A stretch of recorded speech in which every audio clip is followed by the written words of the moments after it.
This podcast episode is made possible by wowdigital.com, your trusted partner for nonprofit and charity website and design. How are you using social media for your nonprofit and charity? Hang out, listen to this episode. I've got Sarah on the show, and we're going to talk all things social media. So pay attention. All right, we'll see if they can use it. I don't know. I thought it was great.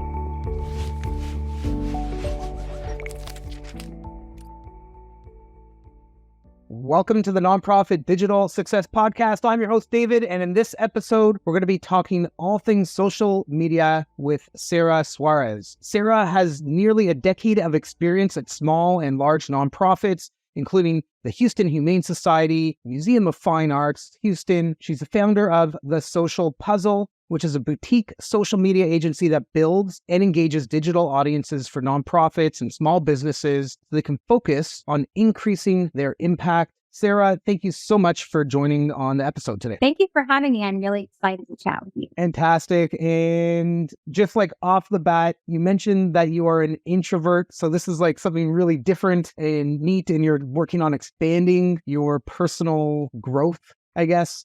How does this feel for you? It feels better than my first one. This is probably my third time sort of showing up in this capacity. And the first time I probably didn't sleep the whole week before. But this time I slept last night, so it's improvement. Fantastic. And you're in a family of extroverts. So what's that like? Exhausting.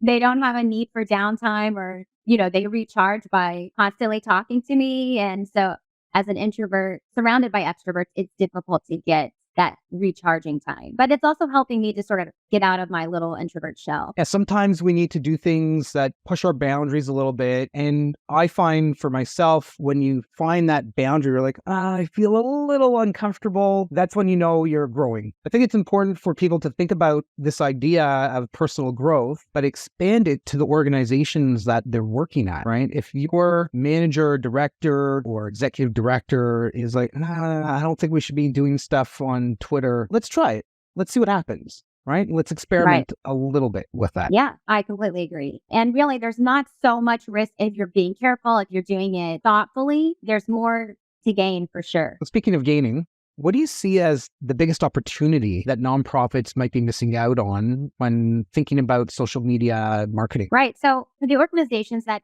either have not yet found their place on social media, not created a presence, or for the ones that maybe have pulled back, the biggest thing I think that they're missing out on is reach.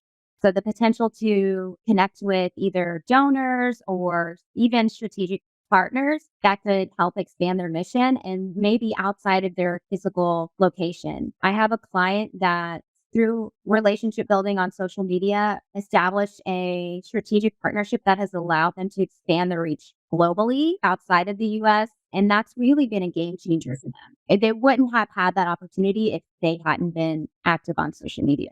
I have a workshop webinar that's all about how to get corporate sponsors for your nonprofit or charity. And one of the things that I talk about is connecting with these potential strategic partners, potential corporate sponsors, and commenting on some of their posts. Not necessarily just outreach, hey, do you want to connect and donate and volunteer with us, but start creating some conversation with them in a space that isn't just about asking. Yeah. For sure. And I think obviously that's all part of being social on social media, is like building these as authentic as they can be relationships with whether it's other organizations or if it is a potential corporate sponsor. I volunteer for an organization and I am the co-sponsorship chair for their annual walk. And I can't tell you how many times they ask, what platforms are you on? What's your handle? How many followers? Because it also provides them an opportunity to get in front of your audience. They want to quantify that by seeing how much of your audience there is.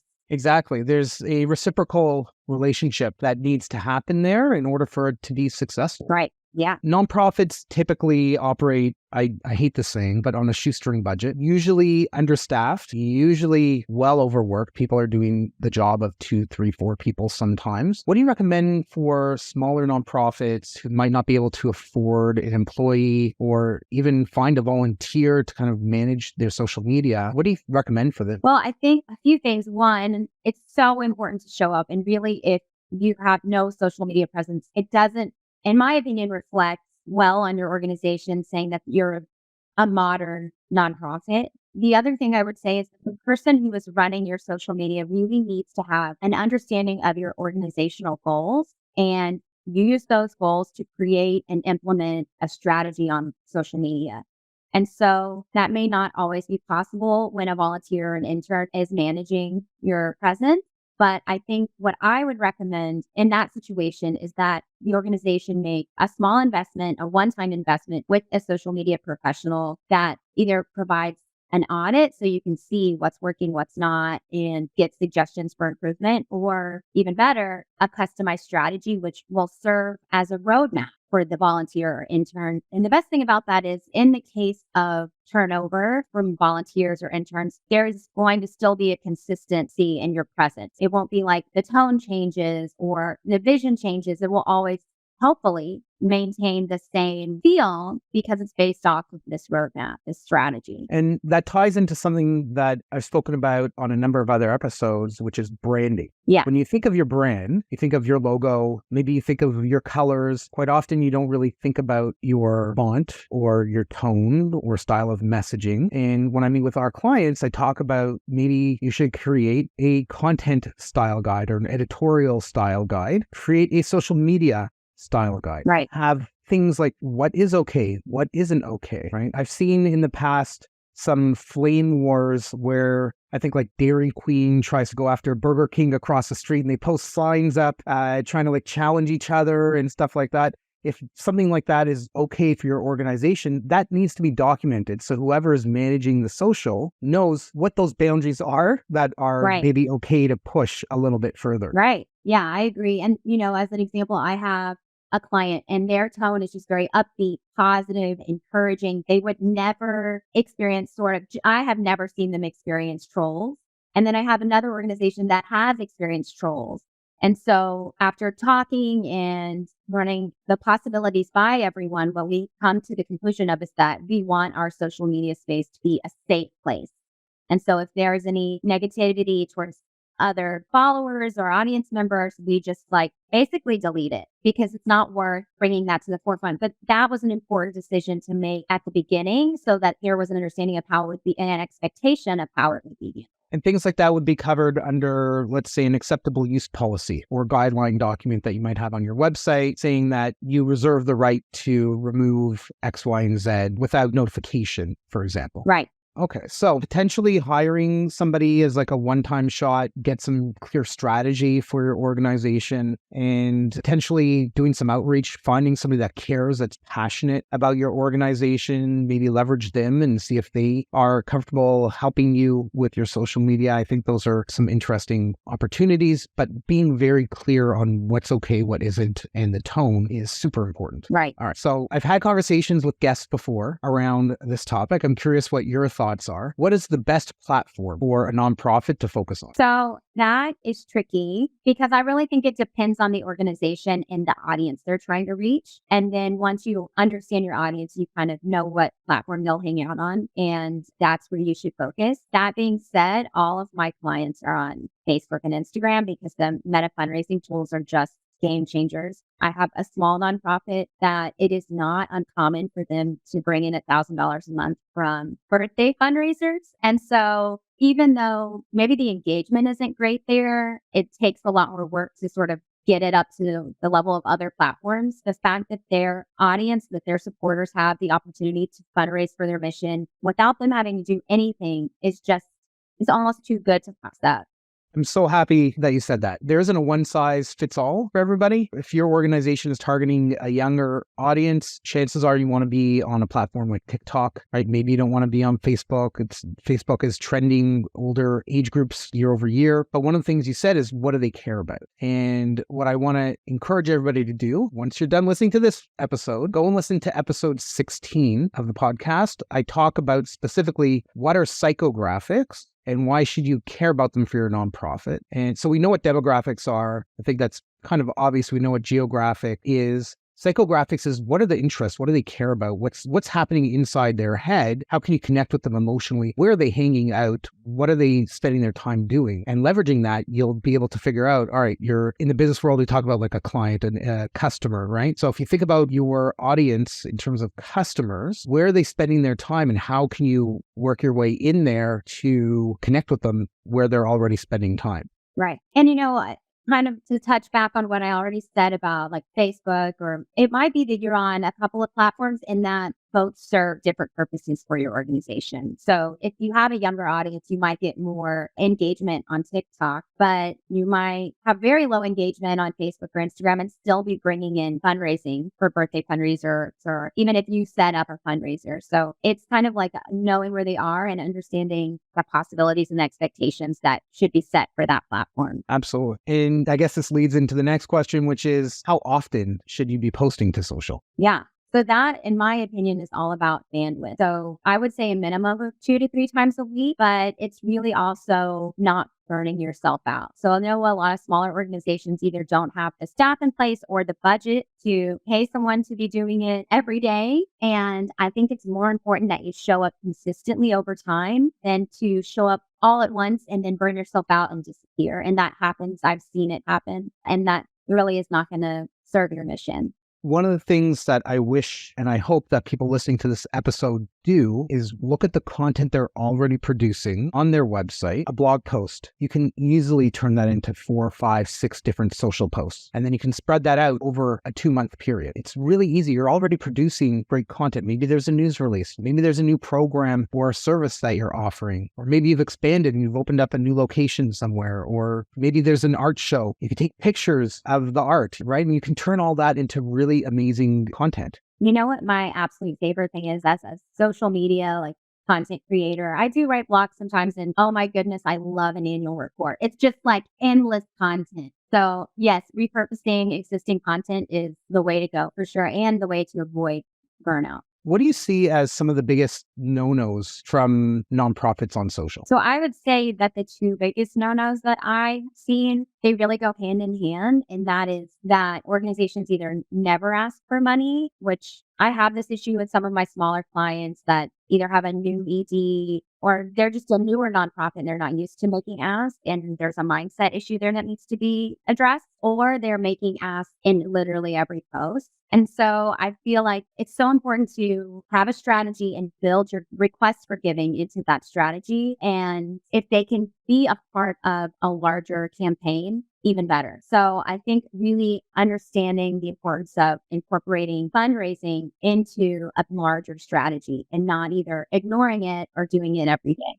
I think that's really great. Leveraging social to talk about the impact and how the donor dollar or the volunteer hours or the in-kind donations that you've received, how are those helping and where's it being spent, helps build the case for support. Right. So leverage that. You're out there doing amazing things in the world. Talk about it. Yeah. And then when you go to ask, if you've got followers on social, they understand. They're empathetic. They engage. They'd be more willing to give you because they know what's happening with it. Right. Exactly. All right. So we talked about easy ways to create content, how many times you should be posting. What do you find is the biggest benefit to having a social media presence for nonprofits? We've kind of touched on this already. I really think it's social proof. I mean, obviously there's benefits in terms of the fundraising capabilities or building a great digital community, but it serves as this sort of like living documentation, I should say, of your social proof. If you're sharing stats from your latest annual report or videos and photos of client success stories, of a day in the life of your ED, I think that those things will all like document your work towards your mission and share your impact. So I think that it's often overlooked that even greater than all of the little pieces combined, social media can serve as this social proof that you are doing what you're saying you're doing. I love that. I think that's so great. It builds confidence in your organization, and the social proof is huge. It doesn't instantly lead to social proof.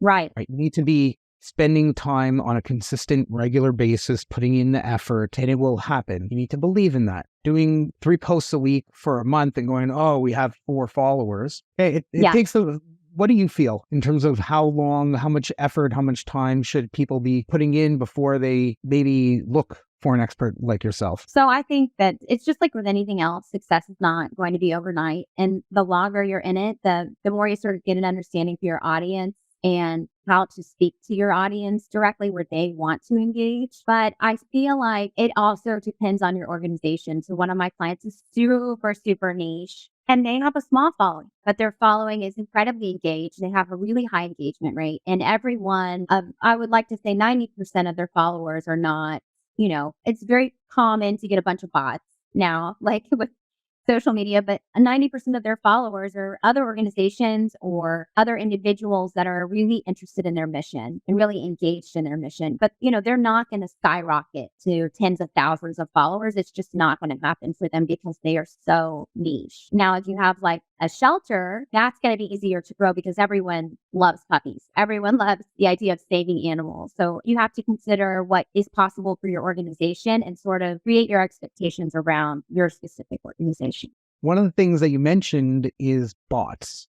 Can you talk about what bots are and maybe how somebody might be able to understand or identify if one of their followers is a bot? Right. So I hate bots. Bots are basically fake accounts that maybe follow you. You might notice that they follow and then they like 10 of your posts. Or maybe they're the ones that comment like DM this to this community or something like that. And they are not an actual individual or organization that really cares about your mission. So I try and consider that there's going to be a percentage of bots within any following. That has to be considered when you're thinking of like how large your following is. But also, I don't waste my time on engaging with them. And something that I've had to kind of work on with some clients is that this is the reason we don't do the follow and follow game, or we don't follow every organization or every individual that follows us because not only is it not the best strategically in terms of like creating your online presence, but they could be bots. They could be fake people. So in general, I either like to ignore them or squash them with the hidden words so they can't even comment or their comments don't show up. What you can also do is you can block them. And you Yes. can kick them off of following you, right? So it's important to spend a bit of time culling your list, looking through your list, identifying maybe donors or volunteers that work with you in the real world versus the digital world. And if you can identify them there, maybe you can engage with them in social, right? One of the things that we know is true is as you engage with people, ideally real people instead of these bots, right? And you have conversations, and if somebody posts a comment, if you reply sooner, right, the algorithms go, oh, this is a real account. Somebody cares about this. You'll be seen by more people over time. So you do want to make sure that you're checking your notifications. If you can Right. get the notifications by email, that might help because maybe you don't have social open or notifications enabled or your phone's on silent or something like that. Try to reply as soon as you can to those messages that come in. Definitely. And another thing I like to do with bots is report them. I just hope over time they'll get enough reports and I'm just a little help towards getting them kicked off. That's awesome. One of the words that I hear quite a bit about is digital communities. Can you talk about what that is and how nonprofits might be able to leverage them? Definitely. So I use that term to speak kind of broadly about any individual or organization that also might support your mission. Could be similar organizations, donors, volunteers, and one that I think is often overlooked, which is just like a simple advocate. Someone who maybe isn't donating to your organization or volunteering, but they will share your posts and comment and engage. And that really helps with spreading awareness. So I think even that is part of the community is super important. And what nonprofits can do to sort of leverage that is consider that when these advocates are sharing your post, that is amplifying your mission to people who would not see it. And I think what you can do to encourage that behavior is use a good call to action. You can say, share this with someone who needs to hear it today, or tag a friend who might be interested in attending our event. And what it really does is help you get out in front of more people. And I think that it's not really valued as much as it should be because it really can make a difference for your organization in terms of who knows about you so they can want to get involved. One of the terms that kind of gets thrown around a little bit is the couch surfer, right? That's somebody who's sitting on their couch. They've got a remote in one hand, whatever streaming service or cable or whatever it is, right? And in the other hand, they've got their phone and they're kind of paying attention a little bit to both. Make it easy for them to just share your stuff, right? On your website, if they're maybe flipping around, have a share to social link on there. There's lots of platforms. There's share this, there's add this, there's a bunch of them out there. Super easy to put in your site. But on social, to your point, Sarah, identify the people that are sharing your stuff. Try to engage with them. Try to have some kind of conversation. Maybe shoot them a private message, a DM, and be like, hey, I saw like Sarah, so great. Thank you for sharing our posts. Yeah. Super awesome that you're able to do that. Would love to connect and talk maybe. And see if, not even for money, not even for time, but just like thank them for being an advocate. Exactly. And my background is in stewardship. So like that is something that I am super excited about, is the opportunity to thank anyone that is helping your organization in any capacity, because it matters. And when they feel seen, they're more likely to want to advocate for your organization further when they feel seen and appreciated. Absolutely. And put your name on the post, even if it's just initials, right? Yeah. Like if you're sending a private message to somebody, hey, Sarah, thanks so much for sharing the post, DP at the end of it, right? Yes. And then like maybe there's some privacy stuff, so you don't want to give your actual name or whatever on social, totally fine, but put the initials there or something like that. It does create a sense of personal connection. Right. It humanizes it, and humans want to connect with other humans. So it's good for them to know that this is either a staff member or a volunteer that really appreciates what you're doing for the organization. Absolutely. Sarah, these have been some amazing insights around social media. I hope that the people listening to this episode get some really great advice. I want to give people a challenge coming out of this. Is there anything that you want to challenge somebody to do within the next 2 or 3 days of listening to this episode? I think if they can consider their social media presence for their nonprofit, if they have one, and look at it and determine if they have a strategy. And if not, even if they don't have the ability to build a strategy right now, I think it would be great if they could maybe consider that. Consider what their goals are when they're creating their future posts. So just think more of strategy. That is awesome. All right, everybody, you heard it here from Sarah. Think about strategy. The worst thing you can do is just do nothing. Right. Sarah, if anybody wants to get in touch with you, what do they need to do? So you can find me on Instagram at social.puzzle. You can also go to my website, socialpuzzle.com. And my email is on my website. I am always checking my email. I'm always checking my DMs. So I'd be happy to hear from anyone. It's important, right? Working in social media, you're checking your DMs. Love that. Yeah, all the time. And we were talking just before the episode, you have a little gift for listeners. Right. So I have a free 30-day content calendar for nonprofits, and it gives you 4 example pillars. And then basically, if you're posting 5 times a week, it gives you post ideas for each of those posts for a month. If you want to take that 30-day thing one step further, spend the time, knock it out. You'll have your content plan for the whole year, and it's easy sailing after that. Sarah, thanks again so much for joining in. It's been great having you on the Nonprofit Digital Success Podcast. Everybody listening, if you want any of the links or the resources that we spoke about, just head over to our podcast page at nonprofitdigitalsuccess.com. Click on this episode for the details. And until next time, keep on being successful.